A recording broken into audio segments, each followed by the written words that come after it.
ರಾಜ್ಯದ ಮೊದಲ ಬಿಜೆಪಿ ಪಟ್ಟಿ ರಿಲೀಸ್ಗೆ ಕೌಂಟ್ ಡೌನ್ ಶುರುವಾಗಿದೆ. ಯಾವುದೇ ಕ್ಷಣದಲ್ಲಿ ಬೇಕಾದರೂ ಕೂಡ ಮೊದಲ ಪಟ್ಟಿ ಬಿಡುಗಡೆಯಾಗಬಹುದು.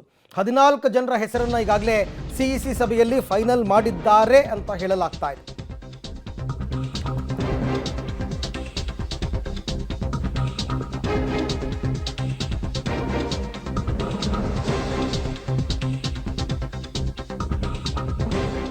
ಹದಿನಾಲ್ಕು ಕ್ಷೇತ್ರಗಳ ಹುರಿಯಾಳುಗಳ ಹೆಸರು ಅನೌನ್ಸ್ ಫಿಕ್ಸ್ ಆಗಿದೆ.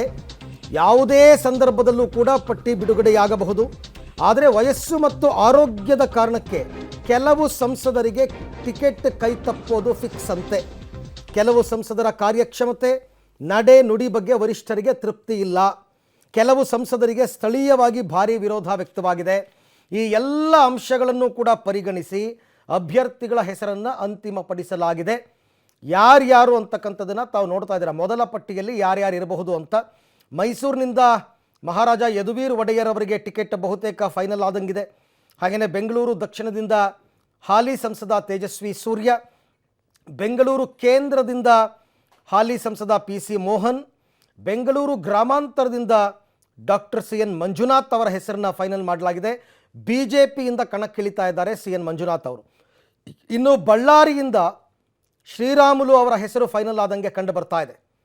ಬಳ್ಳಾರಿಯಿಂದ ಶ್ರೀರಾಮುಲು, ಹಾಗೆಯೇ ಹಾವೇರಿಯಿಂದ ಮಾಜಿ ಮುಖ್ಯಮಂತ್ರಿ ಬಸವರಾಜ ಬೊಮ್ಮಾಯಿ. ಹಾಗಾದರೆ ಕಾಂತೇಶ್ಗೆ ಟಿಕೆಟ್ ಮಿಸ್ ಆಯಿತು ಅಂತ ಅನ್ನಿಸ್ತಾ ಇದೆ.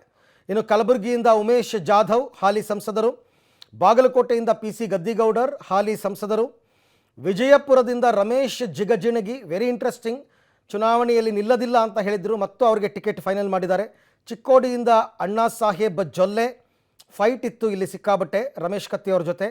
ಶಿವಮೊಗ್ಗದಿಂದ BY ರಾಘವೇಂದ್ರ, ಹಾಗೆಯೇ ಬೆಳಗಾವಿಯಿಂದ ಜಗದೀಶ್ ಶೆಟ್ಟರ್, ಮಂಗಳ ಅಂಗಡಿಗೆ ಟಿಕೆಟ್ ಮಿಸ್ ಆಗಿದೆ.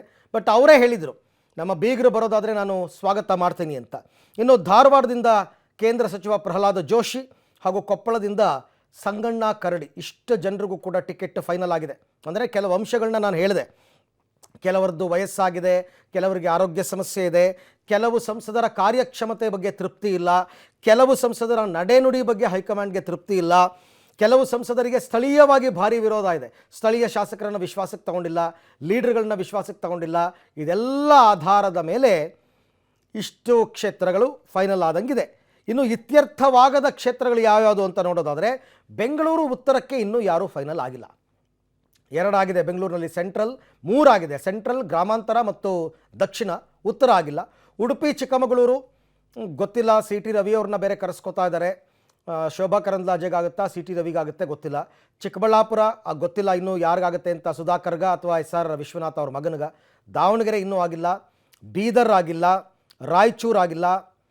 ಇನ್ನು ಉತ್ತರ ಕನ್ನಡ ಕೂಡ ಫೈನಲ್ ಆಗಿಲ್ಲ. ಕೋಲಾರ ಗೊತ್ತಿಲ್ಲ, JDSಗೆ ಬಿಟ್ಟುಕೊಡ್ತಾರೆ ಅಂತ ಇದ್ದಾರೆ, ಗೊತ್ತಿಲ್ಲ. ಚಿತ್ರದುರ್ಗ ಕೂಡ ಫೈನಲ್ ಆಗಿಲ್ಲ. ದಕ್ಷಿಣ ಕನ್ನಡ ಮತ್ತು ಚಾಮರಾಜನಗರ, ಇಷ್ಟು ಕ್ಷೇತ್ರಗಳು. ಇಲ್ಲಿ ಕೆಲವೊಂದು ಕ್ಷೇತ್ರಗಳಲ್ಲಿ ಕಾಂಗ್ರೆಸ್ನವರು ಯಾವ ಅಭ್ಯರ್ಥಿ ಹಾಕ್ತಾರೆ ನೋಡಿಕೊಂಡು ಟಿಕೆಟ್ ಫೈನಲ್ ಮಾಡೋಣ ಅಂತ ಮಾತುಕತೆ ಆಗಿದೆಯಂತೆ. ಉದಾಹರಣೆಗೆ ಚಾಮರಾಜನಗರ, ದಾವಣಗೆರೆ, ಇಲ್ಲೆಲ್ಲ ಕಡೆ ಕಾಂಗ್ರೆಸ್ ಅವ್ರು ಯಾರಿಗೆ ಟಿಕೆಟ್ ಕೊಡ್ತಾರೋ ನೋಡಿಕೊಂಡು ನಾವು ಫೈನಲ್ ಮಾಡೋಣ ಅಂತ ಆ ಥರ ಲೆಕ್ಕಾಚಾರನೂ ಇರುತ್ತೆ. ಕೆಲವು ಕಡೆ ಎಲ್ಲ ಯಾವುದೇ ವಿರೋಧಾಭಾಸಗಳು ಇಲ್ಲದ ಕ್ಷೇತ್ರಗಳಲ್ಲಿ ಟಿಕೆಟನ್ನು ಫೈನಲ್ ಮಾಡಿದ್ದಾರೆ. ಆ ಪ್ರಕಾರ ಗೊತ್ತಿಲ್ಲ, 14 ಅಂತಲೇ ಹೇಳೋಕ್ಕಾಗಲ್ಲ. 14 ಇರ್ಬೋದು, 15 ಇರ್ಬೋದು, 19 ಅಂತ ಕೆಲವರು ಅಂತಾರೆ, 21 ಅಂತ ಕೆಲವರು ಅಂತ ಇದ್ದಾರೆ. ಪಟ್ಟಿ ಬಿಡುಗಡೆ ಆದ ನಂತರವಷ್ಟೇ ಅದು ಎಷ್ಟು ಕ್ಷೇತ್ರಗಳು ಅಂತ ಎಲ್ರಿಗೂ ಕೂಡ ಗೊತ್ತಾಗುತ್ತೆ. ಕೆಲವು ಕಡೆ ಮಾತ್ರ ಗೊಂದಲಗಳಿದೆ.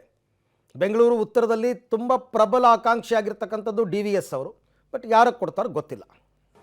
ನಮ್ಮ ಕೇಂದ್ರ ನಾಯಕರು ನಮ್ಮ ಎಲ್ಲ ಅಭಿಪ್ರಾಯಗಳನ್ನು ತೆಗೆದುಕೊಂಡಿದ್ದಾರೆ ಮತ್ತು ಪ್ರಧಾನಮಂತ್ರಿಗಳು ಕೂಡ ಆ ಸಭೆಯಲ್ಲಿ ಇದ್ದಿದ್ದರಿಂದ ನನಗನ್ಸುತ್ತೆ ಅಂತಿಮವಾಗಿ ಈ ಸಭೆ ನಡೆದಿರುವಂಥದ್ದು. ಯಾಕಂದರೆ ಸಂಸದೀಯ ಮಂಡಳಿ ಸಭೆಯಲ್ಲಿ ನಾವು ಇನ್ವೈಟಿಯಾಗಿ ಹೋಗಿದ್ದಂಥದ್ದು ಸಂಸದೀಯ ಮಂಡಳಿ ಸಭೆಗೆ. ಸೊ ಆ ದೃಷ್ಟಿಯಿಂದ ಇದು ಅಂತಿಮವಾಗಿ ಅನೌನ್ಸ್ ಆಗುವಂಥದ್ದಕ್ಕೆ ಒಂದು ಕೊನೆಯ ಒಂದು. ಎಷ್ಟು ಕ್ಷೇತ್ರಗಳ ಬಗ್ಗೆ ಚರ್ಚೆ ಆಗಿದೆ ಸರ್? ಎಲ್ಲ 28 ಕ್ಷೇತ್ರಗಳು ಚರ್ಚೆ ಆಗಿದೆ. ಅದರಲ್ಲಿ ಎಷ್ಟು